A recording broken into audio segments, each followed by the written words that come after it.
కొత్త ప్రదేశం గురించి తెలుసుకున్నప్పుడు అక్కడి విశేషాలను అందరి నోట విన్నప్పుడు అక్కడికి ఒక్కసారైనా వెళ్ళాలని అనిపించక మానదు. ఆ విన్న మాటలు అక్కడికి వెళ్ళి చూశాక నిజమే అనిపిస్తే ఆ ఆశ్చర్యానికి అవధులుండవు. మన చుట్టూ ఎన్నో వింతలు విశేషాలు ఉంటాయి.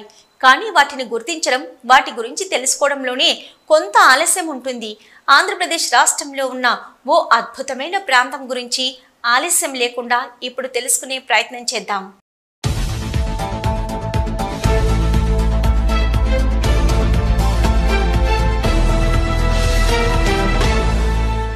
కోటప్పకొండ ప్రముఖ శైవ పుణ్యక్షేత్రాల్లో ఇదొకటి. పల్నాడు జిల్లా నరసరావుపేటకు అతి సమీపంలో కోటప్పకొండ పుణ్యక్షేత్రం ఉంది. ఇక్కడ ఏటా శివరాత్రి నాడు జరిగే పూజలకు లక్షల్లో భక్తులు వస్తుంటారు. ఎంతో వ్యయ ప్రయాసాలకు ఓర్చుకొని ఇక్కడకు తీసుకొచ్చే విద్యుత్ వెలుగుల ప్రభలను చూడాలంటే రెండు కళ్ళు చాలవు. కోటప్పకొండ విశిష్టత తెలుసుకుందాం రండి. కాకులు దూరని కాడరవి అనే పదం మీరు వినే ఉంటారు. కానీ కాకులు వాలని కొండ గురించి ఎప్పుడూ విని ఉండరు. అవును, ఈ కొండపై కాకులు వాలవు. సాధారణంగా కొండ ప్రాంతాలపై ప్రతి చెట్టుపై కాకులు కనిపిస్తాయి. కానీ పల్నాడు జిల్లా నరసరావుపేటకు సమీపంలో ఉన్న కోటప్పకొండపై మాత్రం కాకులు వాలవు. కొండ ఎక్కుతున్నప్పుడు దారిలో అనేక కాకులు కనిపించినా కొండపై మాత్రం ఒక్క కాకి కూడా మనకు కనిపించదు. ఇప్పటి వరకు ఈ కొండపై కాకులు వాలిన దాఖలాలే లేవు. అసలు ఈ కొండపై కాకులు వాలకపోవడానికి కారణమేంటి అనే ప్రశ్నకు సమాధానం తెలియాలంటే ముందుగా కోటప్పకొండ చరిత్ర గురించి మనం తెలుసుకోవాలి.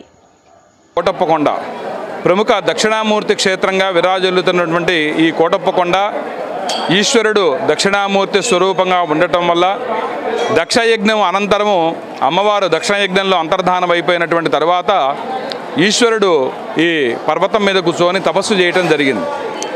తద్వారా బ్రహ్మ విష్ణువులు కూడా వచ్చి కైలాసం నుంచి ఈశ్వరుడు వచ్చేసాడు అని చెప్పని బ్రహ్మ విష్ణువులు కూడా వచ్చి ఇక్కడ ఉండేటువంటి 3 పర్వతాల మీద కూడా బ్రహ్మ విష్ణు మహేశ్వరులు ముగ్గురు కూడా 3 పర్వతాల మీద తపస్సు చేయటం వల్ల బ్రహ్మాది దేవతలు కూడా ఇక బ్రహ్మ విష్ణు మహేశ్వరులు ముగ్గురు కూడా ముల్లోకాల్లో కూడా లేరు. కాబట్టి వాళ్ళు ఎక్కడుంటే అక్కడే సృష్టి ప్రారంభమవుతుందనేటువంటి ఉద్దేశంతో ఈ దేవతలందరూ కూడా కిందకు వచ్చి కొండ కింద ప్రాంతానికి వచ్చి ముందు గిరి ప్రదక్షిణ చేశారు. ఇక్కడ దేవతలందరూ కూడా ముక్కోటి దేవతలు కూడా ఈ గిరికి కొండకి ప్రదక్షిణ చేసి ఆ ప్రదక్షిణ అనంతరం పైకి వచ్చి అందరూ కూడా ఈ పర్వతం మీద మనకి కనిపించేటువంటి యొక్క సూక్ష్మమైనటువంటి రూపాల్లో వాళ్ళందరూ కూడా చక్కగా ధ్యానం చేసుకొని ఈశ్వరుణ్ణి బ్రహ్మ విష్ణు మహేశ్వరుని ముగ్గురు కూడా ప్రసన్నం చేసుకోవడం జరిగింది.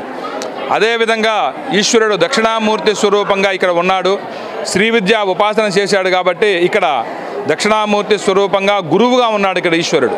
కాబట్టి అక్షరాభ్యాసాలు చాలా విరివిరివిగా జరుగుతూ ఉంటాయి. అదేవిధంగా ఈ జాతకంలో మనకు ఉండేటువంటి యొక్క గురువు యొక్క అనుగ్రహం వల్ల కనుక మనకు ఉన్నట్లయితే ఆ యొక్క జాతకంలో ఉండేటువంటి దోషాలన్నీ కూడా నెరవేరతాయి అని చెప్పని మనకి శివమహాపురాణం చెప్తూ ఉన్నది. ఆ విధంగా ఈ యొక్క బ్రహ్మాది దేవతలు కూడా ఆ బ్రహ్మ విష్ణు మహేశ్వరులను ముగ్గురు కూడా ప్రసన్నం చేసుకున్న తర్వాత వాళ్ళు తిరిగి వాళ్ళ లోకాలకు వెళ్ళేటువంటి సమయంలో ఇక్కడ వాళ్ళు 3 చోట్ల కూడా 3 శివలింగాలని ఇవ్వడం జరిగింది. ఇప్పుడు మనం ఉండేటువంటి శిఖరం బ్రహ్మశిఖరంగా చెప్తూ ఉంటాం. అయితే బ్రహ్మకి భూలోకంలో ఎక్కడా కూడా పూజలు లేవు కనుక ఈ యొక్క బ్రహ్మ తపస్సు చేసినటువంటి శిఖరం మీదకే నేను వస్తాను అని చెప్పని ఈశ్వరుడు వరం ఇవ్వటం జరిగింది బ్రహ్మకి. అదేవిధంగా విష్ణుమూర్తి కూడా ఇక్కడ తపస్సు చేశాడు. కాబట్టి బ్రహ్మాది దేవతలు అదేవిధంగా బ్రహ్మ విష్ణు మహేశ్వరులు ముగ్గురు కూడా తపము ఆచరించినటువంటి ప్రదేశం. కాబట్టి రుద్రుడు తపస్సు చేసిన శిఖరాన్ని రుద్రశిఖరంగాను, విష్ణువు తపస్సు చేసిన శిఖరాన్ని విష్ణు శిఖరంగాను, బ్రహ్మ తపస్సు చేసినటువంటి శిఖరాన్ని బ్రహ్మశిఖరంగాను ఇక్కడ విరాజిల్లుతూ ఉన్నటువంటిది పిలువబడుతూ ఉంటుంది. కాబట్టి ముక్కోటి దేవతలు అదేవిధంగా ముగ్గురు మూర్తులు 3 కొండల మీద ఉండటం వల్ల ఇక్కడ ఈశ్వరుని దక్షిణామూర్తిగా అదేవిధంగా త్రికోటేశ్వర స్వామిగా కోటప్పకొండ అనేటువంటి నామధేయంతో ఇక్కడ స్వామి వెలవటం జరిగింది. అదేవిధంగా ప్రతి సంవత్సరం కూడా మహాశివరాత్రి రోజున ఇక్కడ 3 రోజుల నుంచి ప్రారంభంగాను ఇక్కడ కొన్ని లక్షల సంఖ్యలో భక్తులు రావడం స్వామిని దర్శించడం ఇది ఆనవాయితీగా వస్తూ ఉన్నది. అదేవిధంగా వచ్చేటువంటి భక్తులు అందరూ కూడా ఇక్కడ వాళ్ళ యొక్క కోరికలు నెరవేరినటువంటి తర్వాత సుమారు కొన్ని వందల సంవత్సరాల నుంచి కూడా ఇక్కడ విద్యుత్ ప్రభలను ఏర్పాటు చేయటం, ఆ యొక్క ప్రభల యొక్క విద్యుత్ కాంతితోటి శివరాత్రి రోజున స్వామి స్వామిని దర్శించుకుంటూ ఉంటారు భక్తులందరూ కూడా. అదేవిధంగా సోపాన మార్గం మెట్ల ద్వారా వచ్చేటువంటి భక్తులు కూడా స్వామికి మెట్ల పూజలు చేసుకుంటూ చేదుకో కోటయ్య చేదుకో అదుకో కోటయ్య అదుకో అనేటువంటి నిదానంతో స్వామిని స్మరిస్తూ ధ్యానిస్తూ అభిషేకిస్తూ స్వామిని దర్శనం చేసుకోవడం ఇక్కడ ఆనవాయితీగా వస్తుండేది. దక్షిణ యజ్ఞాన్ని భగ్నం చేసిన తరువాత మహాశివుడు చిన్న బాలునిగా మారి కైలాసంలో దక్షిణామూర్తిగా తపస్సు చేస్తాడు. ఆ సమయంలో బ్రహ్మదేవుడు దక్షిణామూర్తిని దర్శించి తనకు జ్ఞానబోధ చేయమని కోరుతాడు. అందుకు పరమశివుడు బదులిస్తూ త్రికుటాచలంకు వస్తే జ్ఞానాన్ని ప్రసాదిస్తానని చెప్పడంతో బ్రహ్మ ఇతర దేవతలతో కలిసి అక్కడ జ్ఞానం పొందుతాడు. ఆ ప్రదేశమే పాత కోటప్ప కొండగా పిలువబడుతుంది. ఓం నమ ప్రణవార్థాయ శుద్ధజ్ఞానైకమూర్తయే నిర్మలాయ ప్రశాంతాయ శ్రీమేధా దక్షిణామూర్తయే నమ. దక్షయజ్ఞంలో సతీదేవి అంతర్ధానం అయిపోయిన తర్వాత అమ్మవారు ఆహుతి దక్షయజ్ఞంలో స్వయంగా తనకు తనే అగ్నిని సృష్టించుకొని ఆ అగ్నిలో ఆహుతి అయిపోయిన పిమ్మట ఆ అమ్మవారి యొక్క దేహాన్ని తీసుకొని పరమేశ్వరుడు 14 లోకాలన్నీ కూడా సంచరిస్తున్నటువంటి సమయంలో విష్ణుమూర్తి శ్రీ మహావిష్ణువు తన యొక్క చక్రాయుధంతో అమ్మవారి యొక్క దేహాన్ని 18 ఖండాలుగా విభజించిన పిమ్మట అమ్మవారి యొక్క దేహాన్ని పరమేశ్వరుడు యొక్క దేహం నుండి విడిచిన పిమ్మట పరమేశ్వరుడు శాంతయుతం కొరకు అంటే ఆయనకున్నటువంటి క్రోధాగ్ని చల్లబడేయడం కొరకు పరమేశ్వరుడు ఈ త్రికూటాచల క్షేత్రంపై వేంచేసి ఆ త్రికూటాచల క్షేత్రం పైన ఉన్నటువంటి రుద్రశిఖరం అనేటువంటి పర్వతం పైన పరమేశ్వరుడు దక్షిణామూర్తి స్వరూపంగా ఇక్కడ తపస్సు చేసుకోవడం జరిగినది. ఆ తర్వాత బ్రహ్మాది దేవతలంతా కూడా ఈ పరమేశ్వరుడు యొక్క అనుగ్రహం పొందడం కొరకు పరమేశ్వరుడిని ఆ తపం నుండి మానిపించి తిరిగి కైలాసానికి తీసుకువెళ్ళేటందు కొరకు బ్రహ్మాది దేవతలంతా కూడా ఈ క్షేత్రానికి విచ్చేసి అందరూ కూడా పరమేశ్వరుడు గురించి ధ్యానించి పరమేశ్వరుడు కొరకు ఇచ్చే తపమాచరించినప్పటికీ కూడా పరమేశ్వరుడు వారు ఎవరిని కూడా అనుగ్రహించలేదట. తర్వాత సాక్షాత్తు బ్రహ్మదేవుడు విష్ణుమూర్తి ఇరువురు కూడా ఈ త్రికూటాచల క్షేత్రం పైకి వేయించేసి వారిరువురు కూడా పరమేశ్వరుడు గురించి తపమాచరించారట. ఆ తదుపరి ఇప్పుడు స్వామివారు పూజలు అందుకుంటున్నటువంటి త్రికూటేశ్వర స్వామివారు బ్రహ్మదేవుడు తపస్సు చేసినటువంటి బ్రహ్మశకరం అనేటువంటి పర్వతం పైన ఇప్పుడు స్వామివారు ఆవిర్భవించడం జరిగింది. తర్వాత విష్ణుమూర్తి తపస్సు చేసినటువంటి ప్రదేశంలో విష్ణుమూర్తి తపమాచరించిన తర్వాత అయ్యా నేను మీకోసం ఇక్కడ తపస్సు చేశాను కాబట్టి ఈ యొక్క ప్రదేశానికి ఏదైనా కానీ స్థలాభోగాన్ని ప్రసాదించండి అని చెప్పేసి మహావిష్ణువు పరమేశ్వరుని ప్రాధాయపడగా అప్పుడు పరమేశ్వరుడు తన యొక్క త్రిశూలంతో ఒక రాతిని తన త్రిశూలంతో పొడవుగా అక్కడ ఒక కొలంలాగా ఆవిర్భవించడం జరిగింది. పరమేశ్వరుడు తన యొక్క శిరస్సు మీద ఉన్నటువంటి గంగా జలాన్ని ఆ యొక్క కొలంలో నింపడం జరిగింది. ఆ తదుపరి ఆ కొలంలో ఎవరైతే స్నానమాచరించి అక్కడ పరమేశ్వరుడు తన యొక్క ఆత్మలింగాన్ని ప్రతిష్టాపన చేశారట.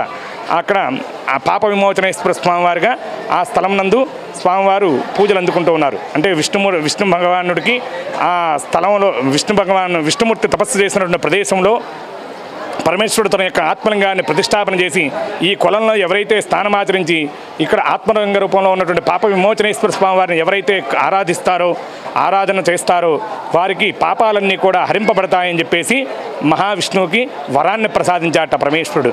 ఆ తదుపరి బ్రహ్మదేవుడు కూడా అయ్యా నేను కూడా మీ కొరకు తపస్సు చేశాను కదా, నేను తపస్సు చేసినటువంటి యొక్క ప్రదేశానికి కూడా ఏదైనా విశేషాన్ని కలగజేయండి అని చెప్పేసి పరమేశ్వరుని ప్రాధేయపడగా అప్పుడు బ్రహ్మదేవుడికి భూలోకంలో ఎక్కడా దేవాలయాలు లేవు కాబట్టి మీరు తపస్సు చేసినటువంటి ప్రదేశంలో నేను స్వయంభూగా లింగ రూపంలో ఆవిర్భవించి ఆ క్షేత్రమందు అక్కడ పూజలు అందుకుంటూ ఉంటాను. ఇది రానున్నటువంటి కలియుగంలో మహత్తరమైనటువంటి విశేషమైనటువంటి ఒక దివ్య క్షేత్రంగా విరాజిల్లుతూ ఉంటుందని చెప్పేసి బ్రహ్మదేవుడికి ఆ పరమేశ్వరుడు వరాన్ని ప్రసాదించాట. కాలక్రమేణా పరమేశ్వరుడు అదేవిధంగా ఆ బ్రహ్మదేవుడు విష్ణుమూర్తి ఇరువురు కూడా కొంతకాలం తపస్సు ఆచరించిన తర్వాత పరమేశ్వరుడు యొక్క అనుగ్రహాన్ని పొందిన పిమ్మట తిన్నగా వారు బ్రహ్మదేవుడు సత్యలోకానికి విష్ణుమూర్తి వైకుంఠానికి వేయించేట. తర్వాత పరమేశ్వరుడు ఇక్కడే దక్షిణామూర్తి స్వరూపంగా తపస్సు చేసుకుంటూ ఇక్కడ ఎల్ల మునుల మందకోటయ్య అని స్వామివారికి పేరు. ఈ ఎక్కడెక్కడ ఉన్న మునులంతా కూడా ఇక్కడ గుంపులుగా విచ్చేసి స్వామివారిని ఆరాధించి వారు జ్ఞానాన్ని మోక్షాన్ని పొందారని మనకు శాస్త్రవచనం పురాణవచనం. అటువంటి మునులంతా కూడా తపమాచరించారట. తపమాచరించిన పిమ్మట వారందరికీ కూడా పరమేశ్వరుడు జ్ఞానాన్ని మోక్షాన్ని ప్రసాదించారని చెప్పేసి మనకు ఇక్కడ శాస్త్రవచనం. కోటప్ప కొండను ఎటువైపు నుంచి చూసినా 3 శిఖరాలు కనిపిస్తాయి. ఈ 3 శిఖరాలను బ్రహ్మ, విష్ణు, మహేశ్వరులుగా భావిస్తారు. అందుకే ఈ కొండను త్రికుటేశ్వరంగా, ఇక్కడ కొలువైన స్వామివారిని త్రికుటాచలేశ్వరునిగా, త్రికోటేశ్వరుడిగా కొలుస్తారు. త్రికోటేశ్వర పర్వతాలకు సమీపంలో కొండకావూరులో సుందుడు అనే యాదవుడు తన భార్య కుందిరితో కలిసి జీవించేవాడు. ఒకరోజు సుందుడు పశువుల్ని కాచుకుంటూ రుద్రకొండపై ఉన్న త్రికోటేశ్వరుని దర్శించి సేవిస్తాడు. ఆ తర్వాత సుందుడు భార్యకు కుమార్తె జన్మిస్తుంది. ఆమెకు గొల్లభామ అని పేరు పెడతాడు. ఆమె జన్మించిన తరువాత ఆ కుటుంబం సిరి సంపదలతో జీవిస్తుంది. ఆ తదుపరి వారంతా కూడా మునులంతా కూడా కొన్నాళ్ళు సేవించిన పిమ్మట కలియుగం ఆరంభమైన తర్వాత ఇక్కడ దగ్గరలో ఉన్నటువంటి కొండకావూరు అనేటువంటి గ్రామంలో ఉన్నటువంటి నందకులం నందు జన్మించినటువంటి నందయ్య, గోపమ్మ అనేటువంటి దంపతులకు ఆనందవల్లి అనేటువంటి అమ్మాయి జన్మించడం జరిగింది. ఆ అమ్మాయి ఈ కొండ ప్రాంతంలో మేకలన్నింటినీ కూడా మేపుకుంటూ ఈ పరమేశ్వరుడు తపస్సు చేసుకున్నటువంటి ప్రదేశానికి వచ్చిందిరా. ఆ ప్రదేశంలో మేకలన్నీ కూడా అక్కడ పరమేశ్వరుడిని దర్శనం చేసుకుని పరమేశ్వరుడు ముందున్నటువంటి అక్షయ పాత్రలో వాటంతా అవే స్వయంగా పాలన విడుస్తూ ఉన్నాయట. ఆ విధంగా కొన్నాళ్ళు పాలన విడుస్తూ ఉంటే ఈ ఆనందవల్లి అనేటువంటి అమ్మాయి రోజు ఆ మేకలను మేపుకొని ఇంటికి వెళ్ళి చూడగా, ఇంటికి వెళ్ళిన తర్వాత ఆ మేకలన్నింటి నుండి కూడా పాలు తీయబోయగా ఆ మేకలవి కూడా పాలు ఇవ్వట్లేదురా. ఎందుకని అంత బాగా నేను ఈ మేకలన్నింటినీ కూడా మేపుతున్నాను కదా, మరి ఈ మేకలన్నీ పాలు ఎందుకు ఇవ్వట్లేదు అని చెప్పేసి రోజు విచారం వ్యక్తం చేస్తూ రోజు ఆలోచిస్తుందట. తర్వాత కొంతకాలానికి ఆ పరమేశ్వరుడు ఆ మేకలను అనుసరిస్తూ రోజు ఇదే తంతు కార్యక్రమం జరుగుతుంది. కొంతకాలం ఇది గమనించిన తర్వాత ఆ ఆనందవల్లి అనేటువంటి అమ్మాయి ఆ మేకలను అనుసరిస్తూ వెళ్ళి చూడగా అక్కడ పరమేశ్వరుడు ముందున్నటువంటి అక్షయ పాత్రలో మేకల అంతటా అవే స్వయంగా పాలన జారవిడుస్తూ ఉండటం చూసి పరమేశ్వరుడు వద్దకు వెళ్ళి, త్రికూటేశ్వర స్వామి వారి వద్దకు వెళ్ళి, ఓ పరమేశ్వర, అయ్యా చూడటానికి మీరు మహానుభావుల్లాగా ఉన్నారు. ఈ యొక్క మేకల మీద నా యొక్క జీవనాధారం ఆధారపడి ఉన్నది. ఈ మేకల పాలను విక్రయించి తద్వారా వచ్చినటువంటి ధర్మతో మా కుటుంబ పోషణ జరుగుతూ ఉంది. కాబట్టి ఈ యొక్క మేక పాలన మీరు స్వీకరించరాదు, స్వయంగా నేనే రోజు మీకు పాలన తీసుకొని మీ వద్దకు వస్తా అని చెప్పేసి ఆ పరమేశ్వరుని ప్రాధేయపడగా అప్పుడు పరమేశ్వరుడు తన యొక్క మంత్రజలాన్ని ఆ చుట్టుపక్కలంతా కూడా సంప్రోక్షణ ఆచరించిన పిమ్మట అక్కడ ఆ మేకలన్నీ కూడా ఆ పరిసర ప్రాంతానికి రాకుండా ఉన్నాయట. ఆ తర్వాత పరమేశ్వరుడు కొంతకాలానికి తప్పుతుంది. అదేవిధంగా రోజు పరమేశ్వరుడు ఆ మేకపాలను స్వీకరించకుండా ఉన్నాడు పిమ్మట ఆ అమ్మాయి రోజు కూడా మేకపాలని ఇంటికి తీసుకువెళ్ళి మేకలన్నీ కూడా మేపుకొని ఆ మేకపాలన్నీ కూడా తీసుకుని వేసి ఆ చుట్టుపక్కల ఉన్నటువంటి గ్రామాల్లో అమ్ముకొని తద్వారా వచ్చినటువంటి ధనంతో వారి యొక్క కుటుంబ పోషణ కొనసాగిస్తూ ఆ మేకపాలు రోజు కొన్ని తీసి పెట్టుకుని అవన్నీ కూడా తీసుకుని వచ్చి రోజు పరమేశ్వరుడికి సమర్పిస్తూ ఉండట. మహాశివరాత్రి కార్తీక మాస సమయంలో కోటప్పకొండ క్షేత్రం భక్తులతో కిటకిటలాడుతుంది. శివుడు దక్షిణామూర్తిగా బ్రహ్మచారిగా వెలిసిన ఈ శిఖరంలో అమ్మవారి దేవాలయాలు ఉండవు. కాబట్టి ఇక్కడ పెళ్లిళ్ళు కూడా జరగవు. పరమశివుడు దక్షిణమూర్తి స్వరూపంతో ఉన్న ఏకైక క్షేత్రం ఆంధ్రప్రదేశ్ రాష్ట్రంలో ఇదొక్కటే. ఇక్కడ మహాశివుణ్ణి పూజిస్తే జాతకంలో గురుబలం పెరుగుతుందని చెప్తారు. గురుబలం కారణంగా ఇతర గ్రహాల ప్రభావం ఆ మనిషిపై పడకుండా రక్షణ పొందుతాడని ప్రతీతి.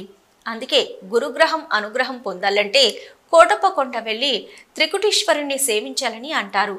ఇక్కడ వాతావరణం ఎంతో ప్రశాంతంగా, ప్రకృతి అందాలు టూరిస్టులకు ఎంతో రమణీయంగా అనిపిస్తాయి. గొల్లబామ మాత్రం చిన్నతనం నుంచి పరమశివుని పట్ల అత్యంత భక్తిని కలిగి ఉండేది. ఆమె రోజు రుద్రకొండపై ఉన్న పాత కోటేశ్వర ఆలయంలో ప్రార్థనలు చేసేది. ఆమె భక్తిని పరీక్షించదలిచిన శివుడు కన్య అయిన గొల్లబామకు గర్భాన్ని ప్రసాదిస్తాడు. ఆమె గర్భంతో ఉన్న పరమేశ్వరుని కొలిచేందుకు పాత కోటప్పకొండకు రావటం మానేది కాదు. ఎప్పట్లాగే ఓ రోజు ఆమె శివునికి నైవేద్యంగా ఒక చల్లకుండలో పెరుగును తీసుకుని వస్తూ ఆయాసంతో కొండ మెట్లపై కూర్చుంటుంది. ఈలోగా ఒక కాకి ఆ కుండపై వాలి పెరుగుని నేలపాలు చేస్తుంది. తీవ్ర విచారంలో ఉన్న గొల్లబామ వద్దకు ఒక వృద్ధ బ్రాహ్మణుని రూపంలో పరమేశ్వరుడు వచ్చి ఆమె విచారానికి కారణమైన కాకులు ఇకపై ఈ కొండపై వాలవని వరమిస్తాడు. అప్పటి నుంచి కోటప్పకొండపై కాకులు వాలటం లేదని పురాణ కథనం. ఇప్పటికీ ప్రజలు అక్కడ కాకులు వాలకపోవడాన్ని గమనించవచ్చు. కొంగు బంగారం లాగా స్వామివారు అన్ని వేళలా కూడా అందరినీ కూడా చక్కగా చక్కల సౌకర్యాలతో కూడా ఇక్కడ ఏర్పాట్లు కానీ దేవాదాయ శాఖ వారు మంచి ఏర్పాట్లు రేపు రాబోయే శివరాత్రికి నాటికి భక్తులకి ఎటువంటి అసౌకర్యాలు జరగకుండా చక్కగా అన్ని విధాలా కూడా తగిన ఏర్పాట్లు చేస్తున్నారు. ఈ రోజు మేము గుంటూరు నుంచి ఇక్కడ వచ్చేసాము. స్వామివారి దర్శన నిమిత్తం మేము గుంటూరు వాసులము. ఇలా కొలిచిన వారికి కొంగు బంగారంలాగా ఈ పుణ్యక్షేత్రం అనేది చాలా విశిష్టత మీకు తెలిసే ఉంటుంది. దాన్ని బట్టి ఓం నమః శివాయ. గర్భంతో కొండ ఎక్కుతూ దిగుతూ ఆయాసపడే గొల్లబామ ఓ రోజు పరమేశ్వరుని ఒక కోరిక కోరుతుంది. తాను కొండ ఎక్కలేకపోతున్నానని నీవే కిందికి రావాలని కోరడంతో పరమశివుడు సరే అంటాడు. కానీ నువ్వు వెళ్లే దారిలో వెనక్కి తిరిగి చూడకూడదనే షరతు విధిస్తాడు. కొంత దూరం వెళ్లిన తర్వాత భీకరమైన శబ్దాలు వినిపించడంతో గొల్లబామ వెనక్కి తిరిగి చూడటంతో శివుడు అక్కడే జంగన్ దేవర కొండపై ఉన్న గుహలో శివలింగంగా మారిపోతాడు. ఆ ఆలయమే నేటి కొత్త కోటేశ్వర ఆలయంగా ప్రసిద్ధి చెందింది. పరమేశ్వరుని లీలా మహత్యం తెలుసుకున్న గొల్లబామ కూడా దేవుళ్ళలో ఐక్యమవుతుంది. గొల్లబామ ఆలయం కొండ కింద భాగంలో మనం చూడొచ్చు. శివరాత్రి రోజు వచ్చేటువంటి భక్తులు అందరికీ కూడా ఎవరికి ఎటువంటి ఇబ్బంది కూడా లేకుండా ఇక్కడ జిల్లా కలెక్టర్ గారి యొక్క ఎస్పీ గారు, అదేవిధంగా మా యొక్క దేవాలయం అయినటువంటి వంశపారంపర్య ధర్మకర్త జమీందార్ గారి యొక్క ఆధ్వర్యంలో, అదేవిధంగా ఈఓ గారు, వీరి అన్ని డిపార్ట్మెంట్ యొక్క సహకారంతో ఈ యొక్క స్వామిని దర్శించుకునేటువంటి వచ్చేటువంటి భక్తులందరికీ కూడా ఎటువంటి ఇబ్బంది లేకుండా ఈ యొక్క కార్యక్రమాలన్నీ కూడా ఏర్పాటు చేస్తూ ఉన్నారు. అదేవిధంగా మహాశివరాత్రి రోజున తెల్లవారుజామున 12 గంటలకి స్వామివారికి బిందె తీర్థం కార్యక్రమంతో ఈ యొక్క ఉత్సవం ప్రారంభమవుతుంది. ఆ రోజు సాయంత్రం పూట స్వామివారికి పట్టు వస్త్ర సమర్పణ, స్వామివారికి లింగోద్భవం. అంటే మహాశివరాత్రి రోజున కొన్ని లక్షల కోట్ల సంవత్సరాల క్రితం బ్రహ్మ విష్ణు మహేశ్వరులు ఇద్దరు కూడా నేను గొప్ప అంటే నేను గొప్ప అని చెప్పని వాళ్ళిద్దరు కూడా వాదోపవాదాలు చేసుకునేటువంటి సమయంలో వాళ్ళిద్దరి మధ్య నుంచి పాతాళం దగ్గర నుంచి ఆకాశ పర్యంతం కూడా ఒక శివలింగం ఉద్భవించడం జరిగింది. వాళ్ళిద్దరు కూడా వాదోపవాదాలు ఆపివేసి ఏమిటి శివలింగం, ఈ లింగం ఉద్భవించింది ఏమిటి అని చెప్పని అనుకున్నటువంటి సమయంలో ఈశ్వరుడు ఆ లింగ రూపంలో ధరించినటువంటి సమయాన్నే లింగోద్భవం అని చెప్పని అంటాం. ఆ ఈశ్వరుని అడిగారట, అయ్యా మా ఇద్దరిలో ఎవరు గొప్ప మీరు తెలియపరచండి అని చెప్పంటే, అప్పుడు ఒకళ్ళు పైకి వెళ్ళండి, ఒకళ్ళు కిందకి వెళ్ళండి, వెళ్ళి ఈ విధంగా మీరు ఎక్కడ ఆది అంతాన్ని కనుక ఎవరైతే కనుక్కోగలుగుతారే వాళ్ళే గొప్పగా ఇక్కడ చెప్తా నేను అని చెప్పని చెప్పడం జరిగింది. వాళ్ళు కొన్ని లక్షల సంవత్సరాల కోట్ల యుగాలు అయిపోయినప్పటికీ కూడా ప్రయాణం చేసి చేసి చేసి ఎన్ని సంవత్సరాలు ఎన్ని యుగాలు అయినప్పటికీ కూడా ఆది అంతాన్ని కనుక్కోలేకపోయారు. తర్వాత ఇదంతా ఈశ్వరుడు యొక్క మాయగా వాళ్ళు భావించి మళ్ళీ తిరిగి వాళ్ళు వచ్చారు. ఆ వచ్చేటువంటి సమయంలో బ్రహ్మ ఒక కామధేనువుని సాక్షిగా తెచ్చుకున్నాడట. నేను పైకి వెళ్ళాను, మొత్తం చూశాను, ఆకాశ పర్యంతం చూశానని చెప్పని ఒక కామధేనువుని తెచ్చుకున్నాడు. ఆ సాక్ష్యంగా తెచ్చుకున్నటువంటి తర్వాత ఆయన ఈశ్వరుడు అడిగాడట, నువ్వు పైకి వెళ్ళాడా బ్రహ్మదేవుడు చూశాడా అంటే చూశాడని చెప్పని చెప్పిందట. తద్వారా ఆ యొక్క కమల పువ్వుకు ఈశ్వరుడు శాపం ఇవ్వడం జరిగింది. అంటే కమల పువ్వు యొక్క ఈశ్వరుడి యొక్క పూజకు పనికిరాదని చెప్పని. అదేవిధంగా కామధేనువు కూడా అడిగాడట, విష్ణుమూర్తి కిందకి వెళ్ళి చూశాడా పాతాళానికి వెళ్ళాడా అని చెప్పని అడిగితే ఆ కామధేనువు చూశాడని చెప్పని మొహంతో చెబుతూ తోకతోటి చూడలేదని చెప్పని చెప్పడం వల్ల ఆవుని, అందుకనే ఆవు ముఖంతో కాకుండా వెనకాల పృష్ఠభాగానికి పూజ చేయటం మనకి ఆనవాయితీగా వస్తున్నది. ఈ మహాశివరాత్రి రోజున సుమారు 15 లక్షల నుంచి 20 లక్షల మంది భక్తులు ఈ యొక్క దేవాలయానికి వస్తారని చెప్పి అంచనా వేస్తున్నారు. అదేవిధంగా రాష్ట్ర ప్రభుత్వం యొక్క ఆధ్వర్యంలో ఈ యొక్క ఉత్సవం జరగటం, అదేవిధంగా మన యొక్క తెలంగాణ ఆంధ్ర రాష్ట్రాల్లో కూడా సమ్మక్క సారక్క తర్వాత అంత పెద్ద జాతరగా పిలువబడేటువంటి ఈ మహాశివరాత్రి యొక్క ఉత్సవాలు చాలా వైభవంగా ప్రారంభం కాబోతూ ఉన్నాయి. 50 మంది భక్తులు కూడా ఇక్కడికి విచ్చేసి స్వామి అభిషేక ప్రియుడు ఇక్కడ ఈశ్వరుడు స్వామికి అన్ని రకాలైనటువంటి పళ్ళ రసాలతోటి సుగంధ ద్రవ్యాలతోటి ఇక్కడ స్వామిని అర్చించడం చాలా విశేషంగా జరుగుతూ ఉంది. హర నమః పార్వతీపతయే హర హర మహాదేవ. మహాశివరాత్రి కార్తీక మాస సమయాల్లో కోటప్పకొండ క్షేత్రం భక్తులతో కిటకిటలాడుతుంది. శివుడు దక్షిణామూర్తిగా బ్రహ్మచారిగా వెలిసిన ఈ శిఖరంలో అమ్మవారి దేవాలయాలు ఉండవు కాబట్టి ఇక్కడ పెళ్లిళ్ళు కూడా జరగవు. పరమశివుడు దక్షిణామూర్తి స్వరూపంలో ఉన్న ఏకైక క్షేత్రం ఆంధ్రప్రదేశ్ రాష్ట్రంలో ఇదొక్కటే. ఇక్కడ మహాశివుణ్ణి పూజిస్తే జాతకంలో గురుబలం పెరుగుతుందని చెప్తారు. గురుబలం కారణంగా ఇతర గ్రహాల ప్రభావం ఆ మనిషిపై పడకుండా రక్షణ పొందుతాడని ప్రతీతి. అందుకే గురుగ్రహం అనుగ్రహం పొందాలంటే కోటప్పకొండ వెళ్లి త్రికోటేశ్వరుని సేవించాలని అంటారు. ఇక్కడ వాతావరణం ఎంతో ప్రశాంతంగా, ప్రకృతి అందాలు టూరిస్టులకు ఎంతో రమణీయంగా అనిపిస్తాయి. మేము హైదరాబాద్ నుంచి వచ్చామండి. మొత్తం సీనియర్ సిటిజన్ ఆఫీసర్ నుంచి వచ్చాం. మొత్తం 17 మంది వచ్చాం. వివిధ రకాలుగా అక్కడ తిరుగుతూ ఉంటారు. మేము ఇది చూస్తానికి వచ్చాము, దర్శనానికి కోసం వచ్చామండి. పూర్తి నమ్మకం ఉందండి. మేము శైవులం, మేము వీర శైవులం బై బర్త్ కాబట్టి సంవత్సరానికి ఒకసారి చూసుకోవాలి. కాబట్టి శివరాత్రి వచ్చే టయానికి మేము ముసలాలం కాబట్టి ఆ రష్లో చూడలేము కాబట్టి ముందుగా వచ్చి దర్శనం చేసుకుని మొక్కుని పోతున్నాం. కోరికలను అంతా సుభిక్షంగా ఉండాలని కోరుకుంటున్నామండి. అందరూ సుభిక్షంగా ఉంటే నేను కూడా ఉన్నట్టే లెక్క. అందరూ సుభిక్షంగా ఉన్నారనుకోండి, నేను సుభిక్షంగా ఉన్నట్టే లెక్క. చాలా మంచి ప్రశ్న వేశారు sir. Thank you very much. Kotappakonda గుంటూరుకి 60 కిలోమీటర్ల దూరంలో, నర్సరావుపేటకు 15 కిలోమీటర్ల దూరంలో ఉంటుంది. ఇక్కడికి కారు, బస్సు మార్గాల ద్వారా పర్యాటకులు సులభంగా చేరుకోవచ్చు. దూర ప్రాంతాల నుండి వచ్చే పర్యాటకులు గుంటూరు రైల్వే స్టేషన్లో దిగి రోడ్డు మార్గం ద్వారా కోటప్పకొండకు వెళ్ళవచ్చు. ఆంధ్రప్రదేశ్ రాష్ట్రంలో పర్యాటకులు తప్పకుండా సందర్శించాల్సిన అద్భుతమైన, ఆశ్చర్యకరమైన ప్రదేశాల్లో కోటప్పకొండ ఒకటిగా నిలుస్తుంది. అందరూ సందర్శించదగ్గ దేవాలయాల్లో కోటప్పకొండ కూడా ఒకటి. ఇక్కడ విశేషాలు చూసేందుకు ఏటా 10 లక్షల మంది భక్తులు వస్తూ ఉంటారు. ఇక శివరాత్రి జాగారానికి అయితే దేశంలో ఎక్కడా లేని విధంగా భక్తులు పోటెత్తారు. జన సముద్రాన్ని చూసేందుకు మరికొంతమంది వస్తారంటే ఆశ్చర్యం వెయ్యక మానదు. ఏటా శివరాత్రికి ఇక్కడకు చేరుకునే ప్రభలను చూసేందుకు 2 కళ్ళు చాలవు. తీరిక చేసుకొని మీరు కోటయ్యను దర్శించుకోండి.